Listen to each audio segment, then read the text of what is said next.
Primera de Corintios capítulo 13, versículo 11. Dice la palabra del Señor: Cuando yo era niño, hablaba como niño, pensaba como niño, juzgaba como niño. Mas cuando ya fui hombre, dejé lo que era de niño. Querido Dios y buen Padre Celestial, ponemos en tus manos esta palabra, Señor, suplicándote que nos concedas sabiduría e inteligencia, que el Espíritu Santo sople en nuestro entendimiento luz, nos ilumine, nos dé, Señor, inteligencia espiritual para recibir esta palabra, Señor.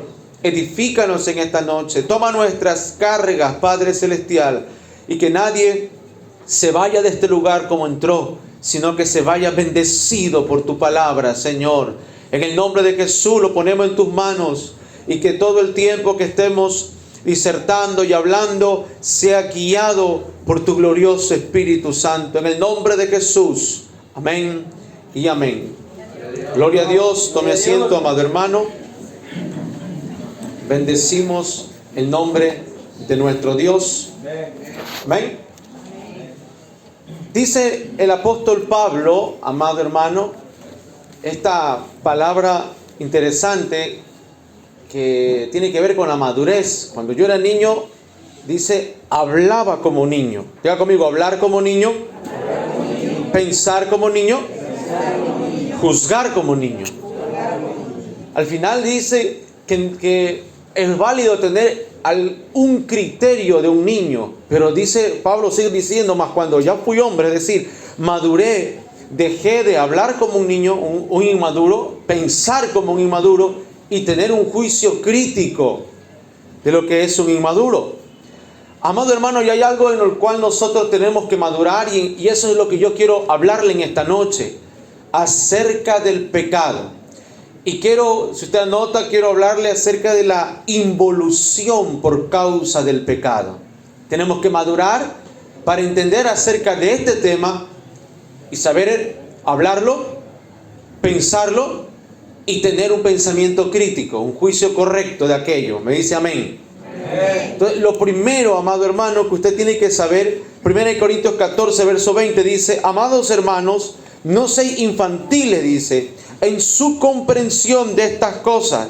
Sean inocentes como bebés en cuanto a la maldad, pero maduros en la comprensión de asuntos como estos.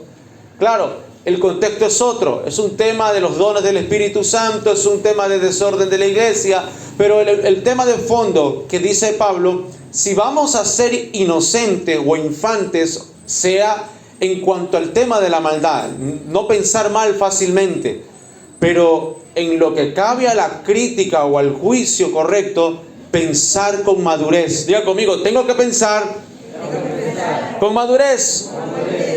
El pecado, hermano amado, trabaja de forma progresiva, de forma silenciosa, pero muestra señales que nosotros podemos identificar. Es decir, hermano, ¿me puedo dar cuenta cuando alguien de verdad ha pecado? Sí. Pero debe de saber que el pecado actúa silenciosamente y progresivamente, como un cáncer, como una podrición que va poquito a poquito pudriendo una fruta, como un óxido que va poco a poco pudriendo el hierro, el metal, como una enfermedad que va poco a poco carcomiendo el cuerpo. Así mismo es el pecado, silencioso, progresivo, pero sí muestra señales para que podamos nosotros identificar. Yo le quiero hablar aquí de dos cositas. Número uno, ¿cómo nosotros nos damos cuenta cuando hay pecado de por medio? Cuando perdemos el sentido de la responsabilidad. Cuando perdemos el sentido de la responsabilidad. Y decimos que el pecado es por culpa de la situación social. Hay drogadictos no por causa del pecado, sino porque no tienen hogares estables. Hay un sentido de la, ¿cómo le dije? Se pierde el sentido de la responsabilidad. ¿Por qué hay delincuentes? Dice, porque no hay trabajo. No, eso es perder el sentido de la responsabilidad. Se justifica lo malo que se hace por otra cosa. Y no es uno responsable de decir, yo robo porque soy pecador. Yo practico la droga porque soy pecador. Yo golpeo a alguien porque soy pecador. Se ha escuchado gente que dice, yo hice lo que hice porque me hicieron enojar. No, eso es perder el sentido de la responsabilidad. ¿Por qué se le salió una mala palabra? Porque me golpeé, porque me provocaron. No, perdió el sentido de la responsabilidad. Tiene que hacerse responsable de sus propios actos. Y el ser humano la perdió. El ser humano perdió la responsabilidad y entonces las ciencias de la tierra, como la psicología, como la psiquiatría y todas estas cosas, trajeron argumentos para que el ser humano se viva justificando de que somos la consecuencia de un desorden social y no la consecuencia de mi propio desorden interno. Entonces evadimos la responsabilidad. Entonces, hermano amado, ¿cómo usted reconoce cuando usted está pecando y no se da cuenta? Reconoce cuando hay un pecado de por medio, cuando se evade la responsabilidad. Y hermano Iván, ¿por qué se evade la responsabilidad? Por miedo, por temor a afrontar las consecuencias, por temor a ser descubierto, por temor. Y se lo voy a demostrar. En Génesis capítulo 3, cuando Adán y Eva pecaron, ¿qué fue lo primero que hicieron? Dice que se escondieron. ¿Y por qué se escondieron? Por temor. Porque tuvieron miedo. ¿De qué tuvieron miedo? Si nadie los estaba acusando. Ellos sabían que habían cometido algo equivocado, habían desobedecido a Dios, pero nadie los vio. Nadie los acusó. Nadie los persiguió, pero se escondieron. La primera señal es buscar esconderse. Y se escondieron de Dios. ¿Dónde estás, Adán? ¿Dónde estás? Y me escondí porque tuve miedo. Ahí da ¿cómo es la palabra? Él perdió el sentido de responsabilidad por temor a la consecuencia. Y cuando Dios lo confronta, viene lo segundo, que es la autojustificación a través de culpar a otro. Y le dice, yo soy lo que soy, hice lo que hice por culpa de esto, por culpa de esto y finalmente por culpa tuya. El buscar un culpable es la señal de que hay un pecado escondido de por medio ahí. Porque aquella persona que no está haciendo nada malo es una persona que no se esconde. Y es una persona que no culpa a nadie. Es una persona que dice, expón la acusación o expón lo que está mal. Porque no siente culpabilidad. No sé cuánto me están entendiendo lo que estoy tratando de decir. Entonces, de esta manera usted reconoce, busca, se autoevalúa o ve en alguien cuando ha pecado, cuando se esconde, cuando culpa fácilmente, cuando la culpabilidad está en la boca y en la lengua de alguien fácilmente. Algo no está bien.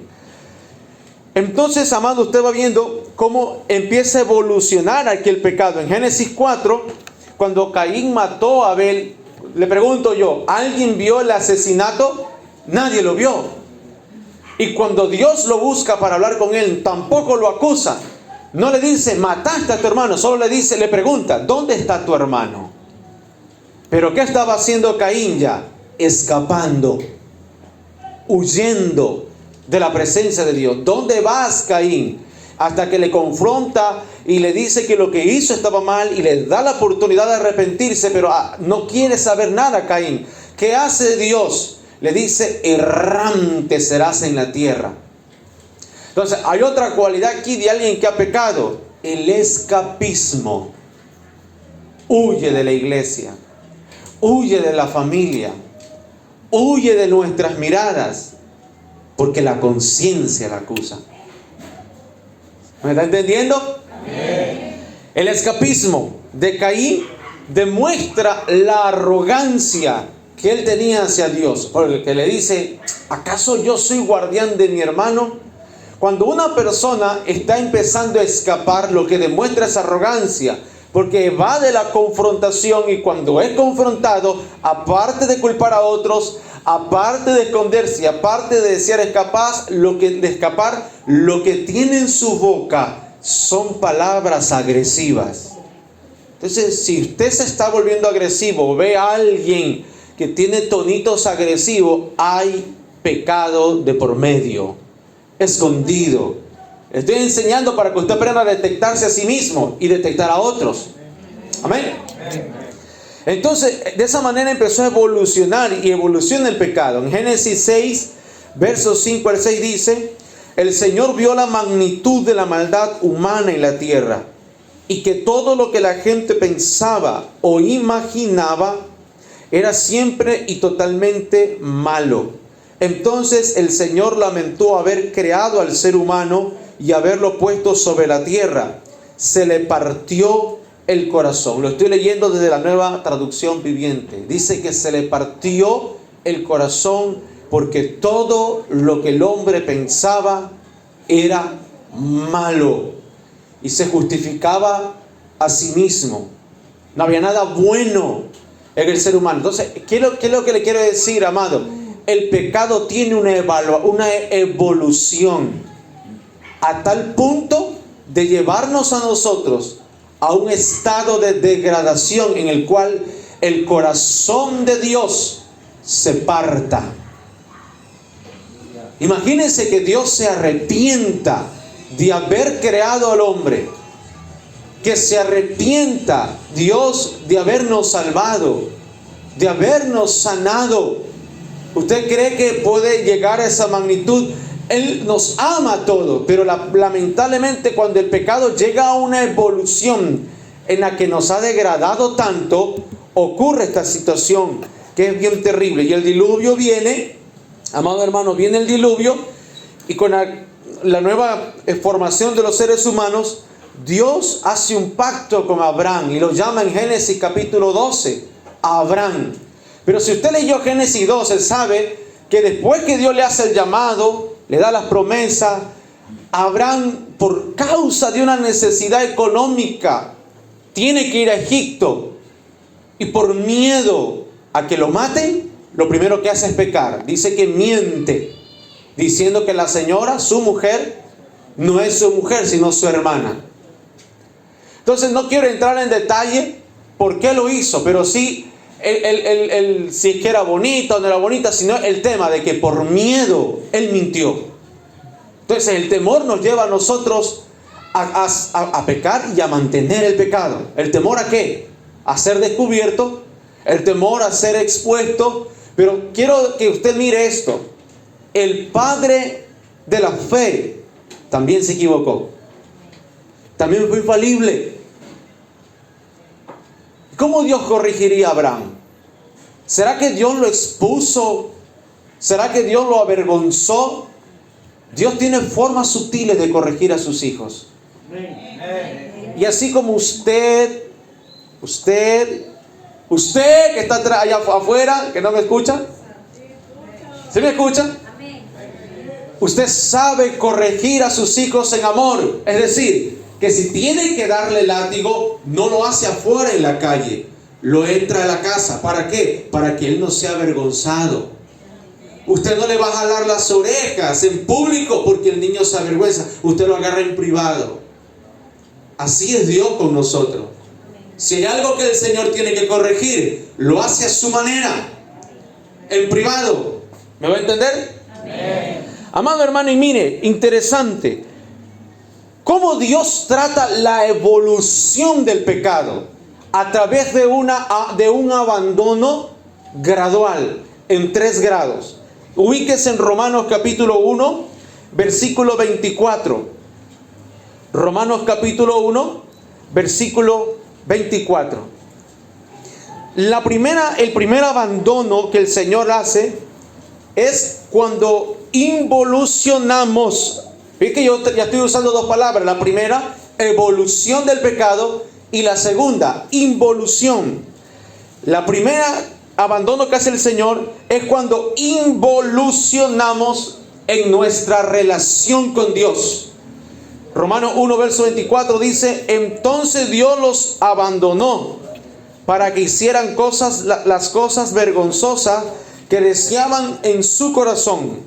Como resultado, usaron sus cuerpos para hacerse cosas viles y degradantes entre sí. Miren lo que cambiaron.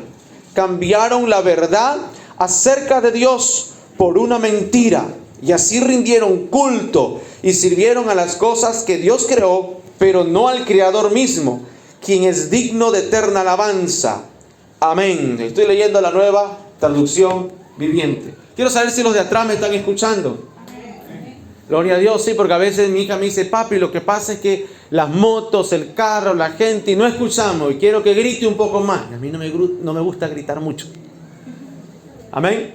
Y tengo el dispositivo porque yo grabo las predicaciones y hasta acá no me graba, pero me voy a acercar hasta aquí para que los de atrás puedan escuchar. Lo primero que hace cuando hay pecado, hermano, es que empezamos a involucionar en nuestra relación con Dios. Cambiamos la verdad por la mentira, la oración por un minuto de alabanza, la lectura bíblica, el estudio personal por la palabra que yo recibo en la iglesia o una predicación en televisión. Todo eso está bueno, pero no reemplaza tu devocional personal. ¿Lo va a entender? Amén. Tu relación íntima con la palabra, tu relación íntima con la oración, con la adoración al Señor. Usted debe de tener alabanzas favoritas, preferidas, en las que usted tiene intimidad con Dios. Entonces, ¿qué hace el pecado? Lo primero que toca nuestra relación con Dios y nos hace entrar en una enemistad con Dios. Involucionamos en nuestra intimidad con Dios, involucionamos en nuestra amistad con Dios. Es como cuando algo no está bien en la relación matrimonial y empieza a faltar el respeto, empieza a faltar la confianza, empieza a faltar ciertas situaciones. ¿Qué es lo primero que se toca en la relación matrimonial? La intimidad. La vida conyugal en la cama es lo primero. No me toques, no me mires, no me esto. No hay esa confianza de tener intimidad. Y lo mismo, cuando el pecado está empezando a evolucionar en nosotros, lo primero que toca es nuestra vida íntima con Dios. Y aquí dice el Romano 1:24, involucionamos en nuestra relación con Dios. La paz se te va. Y no hay nada más terrible cuando la paz se nos va. Solo Dios puede darnos paz a nosotros. Usted puede encontrar paz fuera de Dios, esa es una paz temporal. Pero la paz que Dios da es estar serenamente tranquilo en medio de la tormenta. Es saber tener palabras amables en medio de la ira, en medio de la discordia. ¿Me van a entender? La paz de Dios no tiene precio. Y ese es lo que el Señor hace en una relación íntima con Él. Estar en paz con Dios. Lo segundo es involucionar moralmente. Romanos 1:26 al 27. Miren lo que dice. Por esa razón, Dios los abandonó a sus pasiones vergonzosas. Aún las mujeres se rebelaron contra la forma natural de tener relaciones sexuales y en cambio dieron rienda suelta al sexo unas con otras. Los hombres, por su parte, en lugar de tener relaciones sexuales normales con la mujer, ardieron en pasión unos con otros. Los hombres hicieron cosas vergonzosas con otros hombres y como consecuencia de ese pecado sufrieron dentro de sí el castigo que merecían. En otras palabras, vino una involución moral. Claro, cuando nuestra relación con Dios no es sana, viene un efecto dominó, que nuestro carácter moral va a estar afectado. Le vamos a llamar a lo malo bueno y le vamos a llamar a lo bueno malo. ¿Sabes por qué? Porque ya no hay temor de Dios. Entonces, ¿en qué momento tu conciencia te va a filtrar y te va a decir esto está bien y esto está mal? Porque ya caímos en la relación, nuestra relación íntima con Dios, ya estamos caídos. Entonces despierta el deseo de la carne. Y el deseo de la carne está siempre inclinado a lo malo. Entonces, el segundo punto, Dios nos abandona en nuestra área moral y hacemos lo que queremos en nuestros placeres. Y tercero, Romano sigue leyendo 28 verso 32. Capítulo 1, versículo 28, que dice: como ellos no aprobaron tener en cuenta a Dios, Dios los entregó a una mente reprobada para hacer cosas que no convienen. Dios los entregó a una mente reprobada. Esta traducción dice: por pensar que era una tontería reconocer a Dios. Hermano, este es otro tipo de abandono. Cuando nosotros hemos involucionado mentalmente, este es el tercer abandono, la involución mental.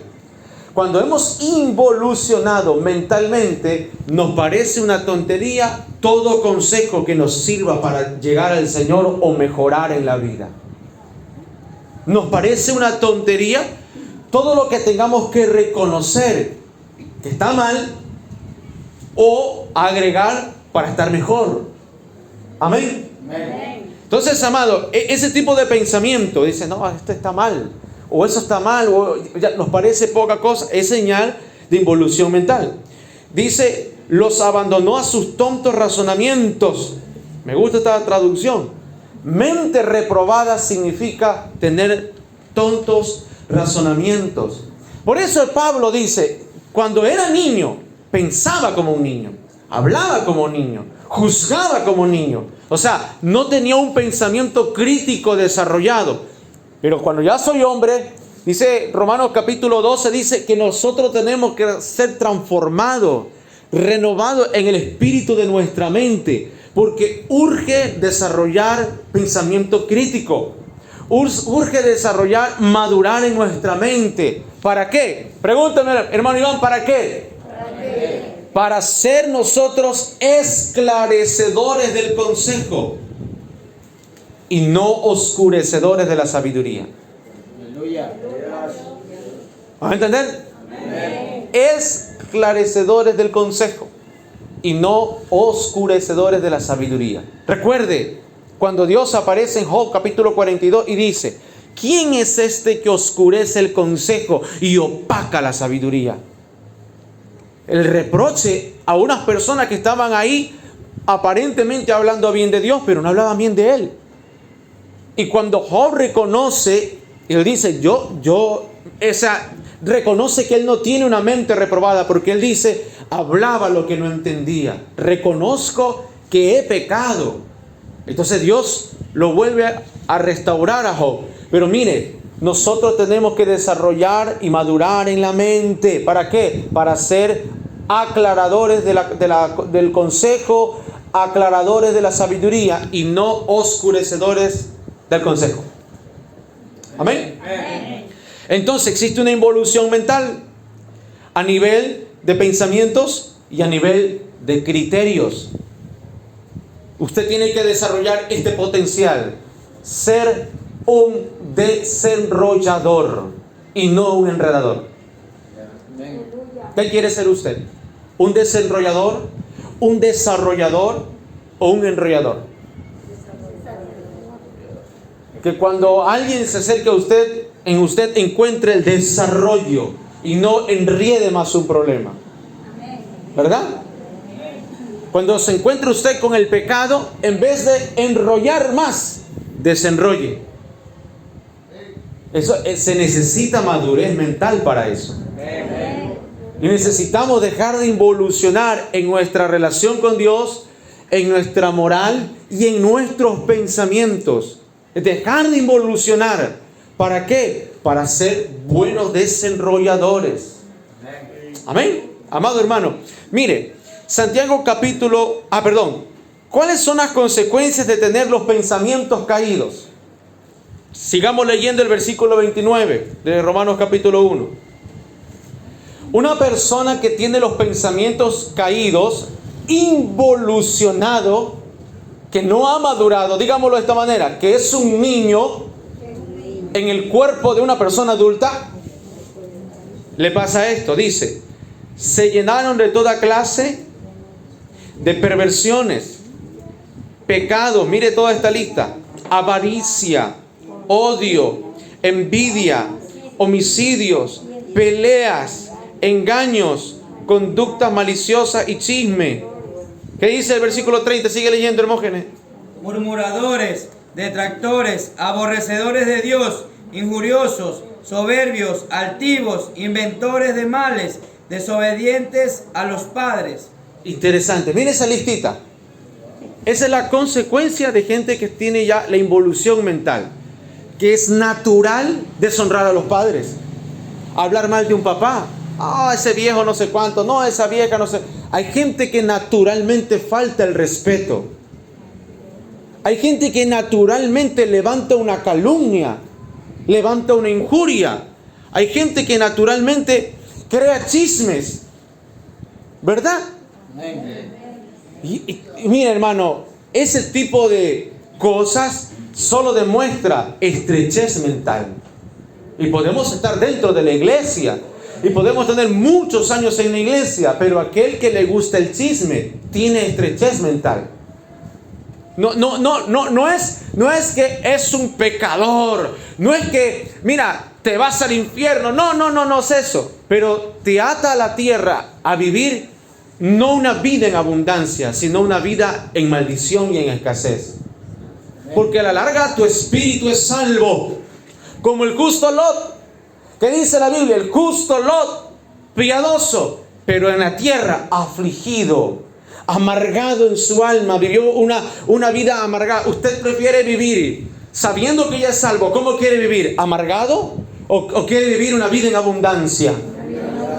Pues la vida en abundancia es el resultado de tener una mente madura, de formar sus pensamientos, de crear y cuidar su criterio. Por eso dice que el enemigo, creo que habla Corintios, Pablo dice que el enemigo trabaja a través de la mente. Las armas de nuestra milicia no son carnales, sino poderosas en Dios para destrucción de fortalezas. ¿Qué más dice el texto sagrado? Dice destrucción de fortalezas que se levantan contra el conocimiento del Señor. ¿Eso no dice la Escritura? Conocimiento. Y dice que tenemos que llevar cautivo todo pensamiento contrario. Lo que trabaja en nuestra mente.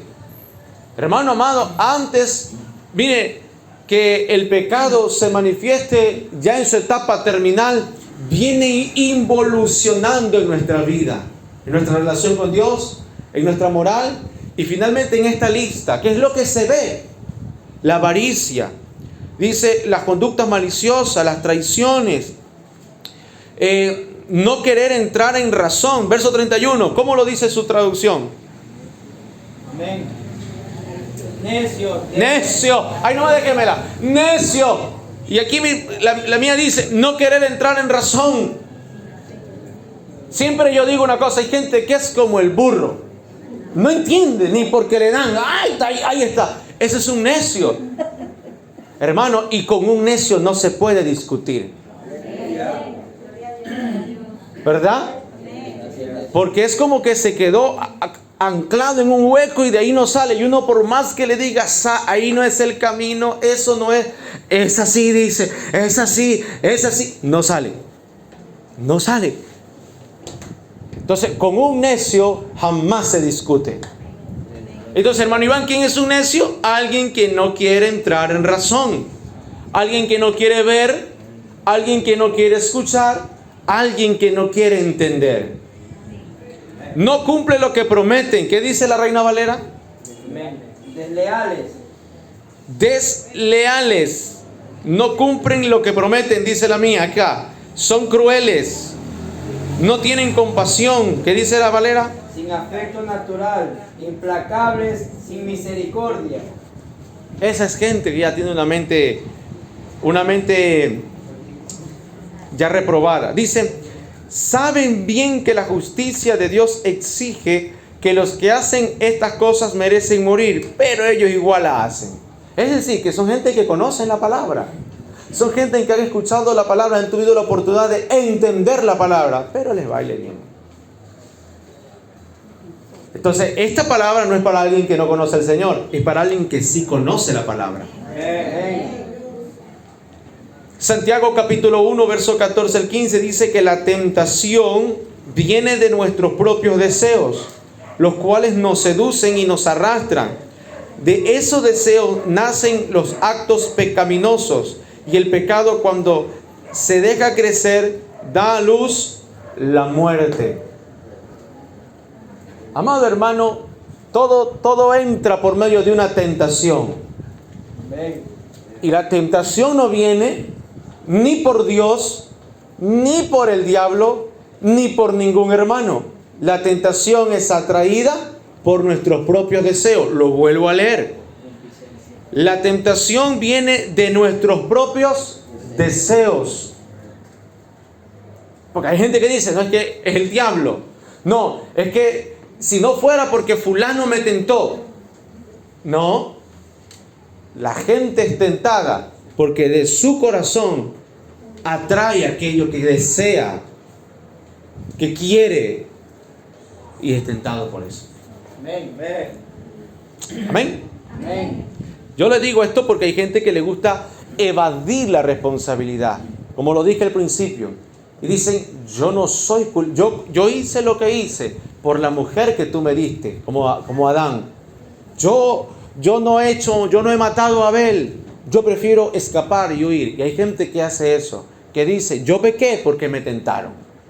No, nadie nos tienta para pecar, sino que aflora el deseo de nuestro corazón.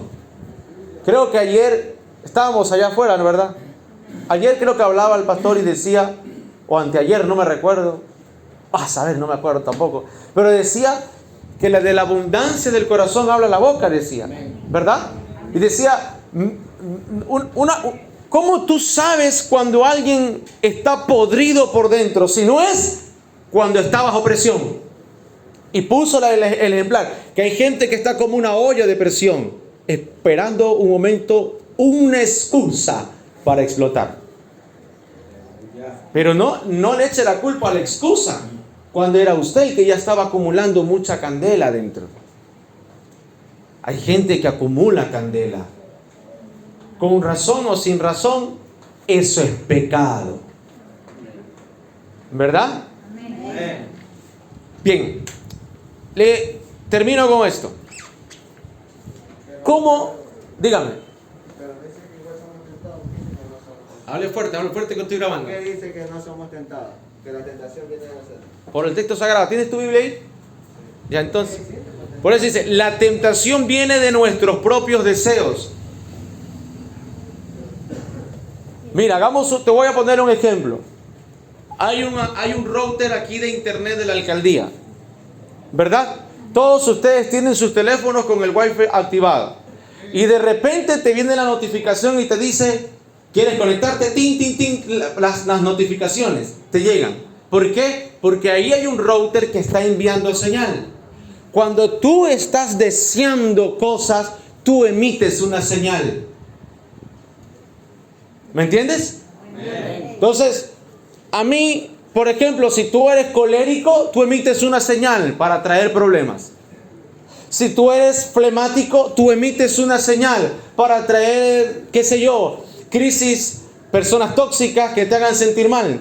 Si tú eres carácter extrovertido, tú emites una señal para que te vengan, porque tú atraes a la gente que, digámoslo de esta manera, tú atraes a las personas de las cuales tú los atraes, esa es la palabra. No puedo decir que eres como tú, sino como que necesitas resolver algo. No sé si me doy a entender.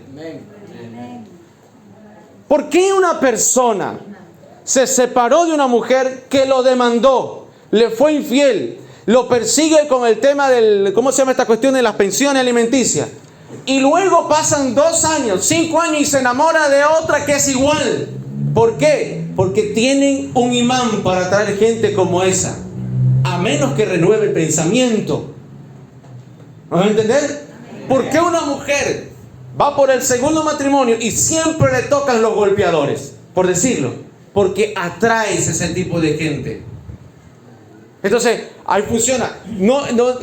No es que aparece el diablo a tentarte con algo que no te gusta. Tú estás emanando algo que atrae ese tipo de cosas. Si te gustan las mujeres, si no controlamos los apetitos de los ojos, ¿qué va a mandarte el diablo? ¿Un vaso de alcohol? ¿Te va a mandar un hombre, un homosexual, o te va a mandar una mujer? ¿Verdad? Si a las hermanas tienen un gusto por hombres barbudos, o lampiños, o pepudos, o delgados, qué sé yo. Si a usted le gustan los gorditos, ¿usted cree que el diablo le va a presentar un flaco sin gracia? ¿Le va a mandar un gordito bendecido? ¿Sí o no? Es así. Entonces, usted no necesita pronunciarlo, pero usted está como la red, mandando señal y esperando que se conecten dispositivos. De la misma manera, si usted tiene resentimiento, odio, falta de perdón, usted está mandando una señal para que con el tiempo vengan espíritus de ansiedad, espíritus de depresión, porque usted atrae aquello que usted tiene aguardado en su corazón. Pero si usted es una persona de paz, si usted tiene paz, dice la Biblia, aún sus enemigos hace estar en paz con el hombre. Porque usted está en paz con Dios, usted tiene una buena relación con Dios, usted atrae buena relación con la gente. ¿Verdad?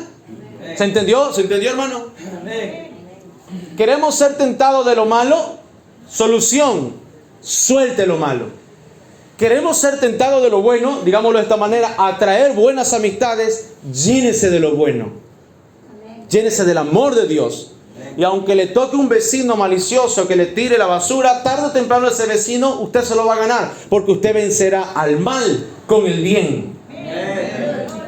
Es así.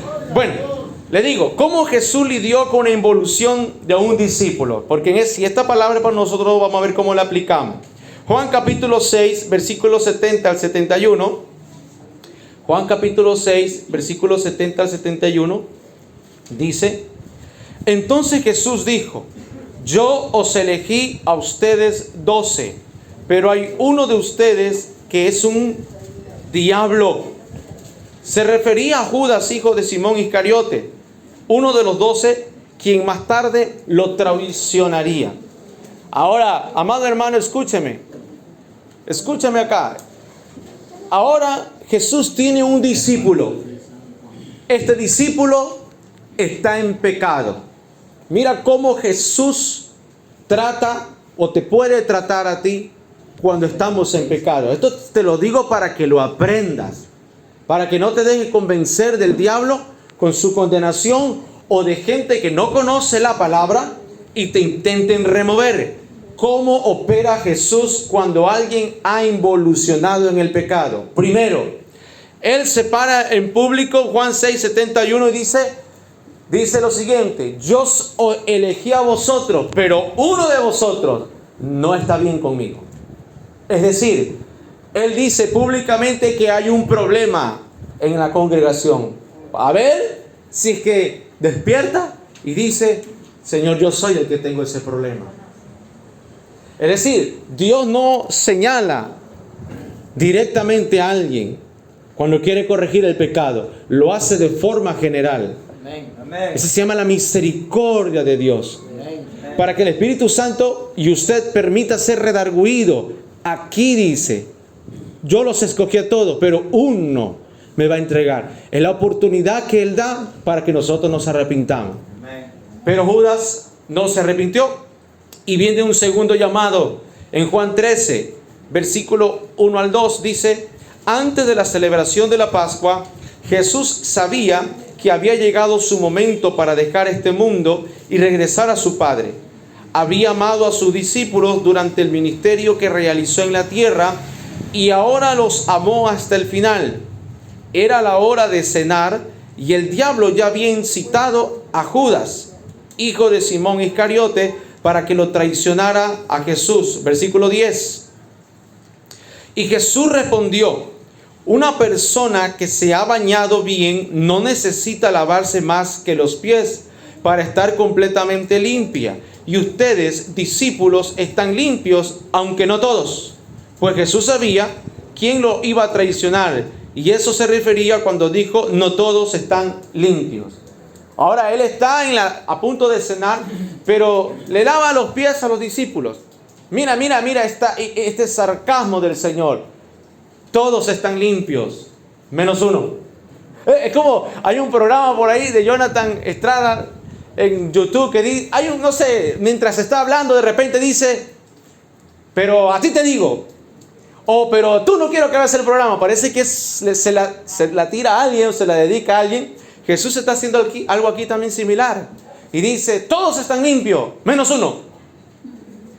Y ya con ese menos uno, el identificado, debió haber reaccionado, debió haber dicho, lo dice por mí, lo habla por mí. ¿Cuántos no se han sentido identificados en un mensaje que se predica de pronto? Que es positiva la palabra, pero uno siente que le dedican a uno.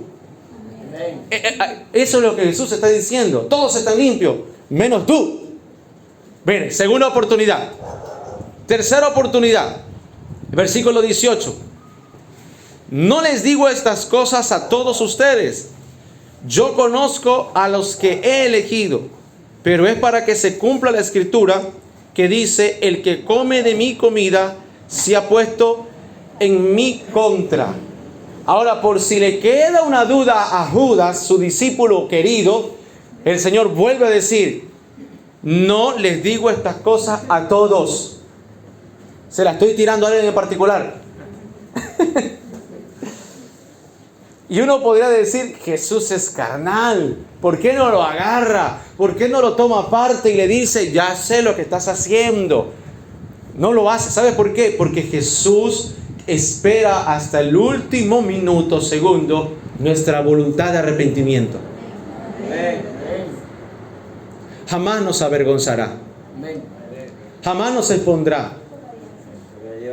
Le digo algo, le voy a decir algo. La gente es cruel. Cuando uno peca, la gente espera que Dios corrija a uno públicamente. Y jamás Dios hace escarnio de sus hijos de forma pública. Él lo hace en secreto. Él lo hace en privado.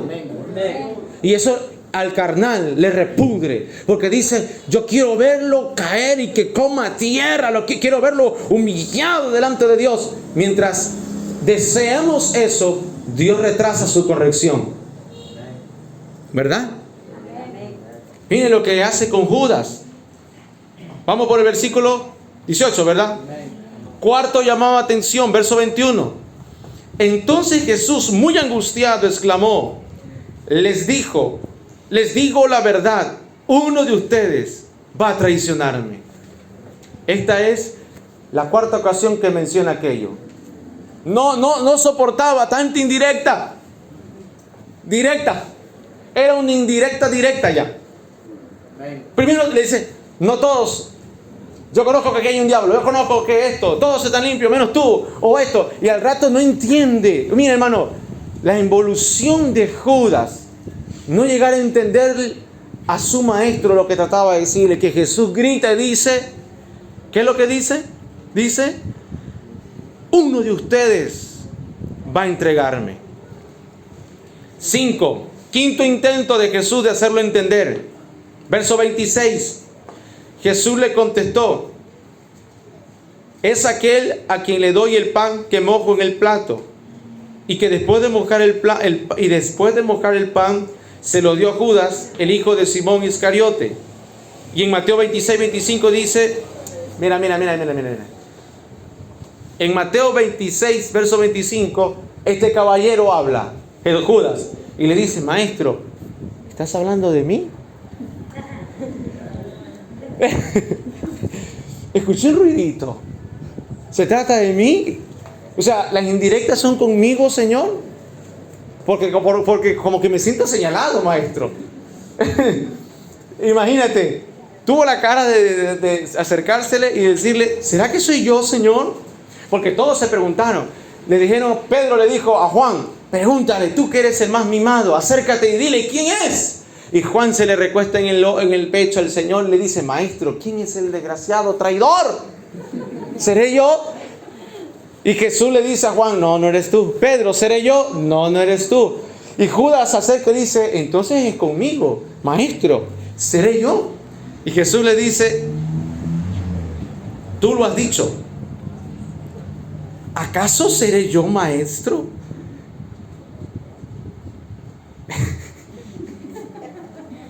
Y Jesús le dice, tú lo has dicho. Pero mira, Judas se queda así y dice, ¿qué hago? ¿Voy o no voy? ¿Me arrepiento? ¿No me arrepiento? Ya era la opción. Se lo dijo en su cara, así mirándolo a los ojos, ¿no? Le dice, tú eres. Yo sé lo que tú estás haciendo. Tuvo la oportunidad de arrepentirse. Pero mire el peligro de la involución. Verso 27. Cuando Judas comió el pan, Satanás entró en él. todavía tenía tiempo de arrepentirse. Si en ese momento en el que Jesús lo vio a la cara y le dijo, sí, tú lo eres, no lo hizo. Dice que en ese momento come del plato de Jesús y Satanás entró en él. Fue cuando Jesús le dijo, lo que vas a hacer, apresúrate a hacerlo. Verso 28, mire lo maravilloso que es el Señor. Ninguno de los demás que estaban en la mesa entendió lo que Jesús quiso decir. Así debe de ser cuando Dios corrige a alguien. Si Dios quiere corregir a un discípulo, ninguno de ustedes entenderá por qué él está teniendo un trato con Dios.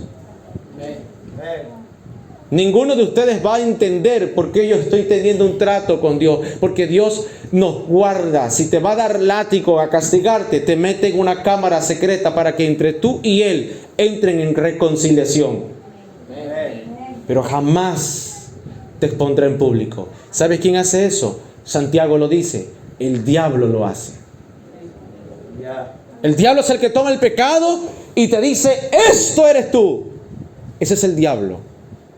No ese Dios, es el diablo. Amén. Así que aprenda a reconocer. Entonces, amado, dice, apresúrate. Nadie supo. Verso 29 dice, como Judas era el tesorero del grupo, algunos pensaron que Jesús le estaba diciendo que fuera a pagar la comida o que diera algo de dinero a los pobres. Así que Judas se fue enseguida y se internó en la noche. Amado hermano, qué interesante es entender esto.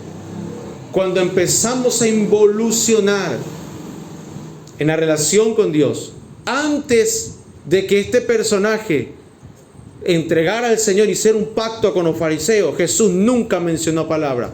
Pero dice que cuando él va a hacer ¿por qué va a hacer un pacto con los fariseos? Porque Jesús lo reta públicamente. Cuando la mujer viene y rompe el frasco de alabastro, Judas dice, ¿por qué desperdicia eso en tus pies, Señor? Y Jesús le dice, no está desperdiciándolo. La ofrenda que está haciéndome a mí me prepara para la sepultura. Los pobres siempre los tendrán.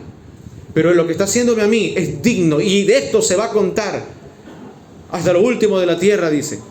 Pero ¿qué hace Judas? Dice, salió nomás bravo, resentido. Hablar con los fariseos es decir, quiero entregarlo a esto. No aguantó una corrección. Eso era la señal de que ya estaba involucionando. De que su relación con el Señor ya estaba quebrada. De que moralmente estaba quebrado porque dice que robaba, sustraía, no tenía misericordia de la gente que lo hacía y faltaba nomás la mente reprobada. Y ya cuando se encontró en esa situación es que Jesús dijo, uno me va a entregar y le empieza a dar el plazo. 6 oportunidades, no una, no 2, no 3, 6 oportunidades. ¿En cuánto tiempo? En un año, en una reunión, en una mesa. Si el Señor no hubiera muerto en esa noche, hubiera sido preso en esa noche y hubiera tenido un tiempo más, estoy seguro que Dios le hubiera dado más oportunidad para arrepentimiento. El problema es aquí termino, que aún para el arrepentimiento hay un tiempo de caducidad. Hay un tiempo en el que el Señor dice, te doy chance ahora que te arrepientas. O si no, Satanás entra porque tiene legalidad por el pecado. Y ahí ya no puedo hacer más nada. Esa es la involución del pecado, hermano. Por eso tenemos que prepararnos para que en vez de evolucionar al pecado e involucionar en nuestra relación con Dios, involucionemos hacia lo malo y evolucionemos hacia lo bueno. Gloria a Dios, aleluya. Aleluya. ¿Cuántos quieren evolucionar en lo bueno?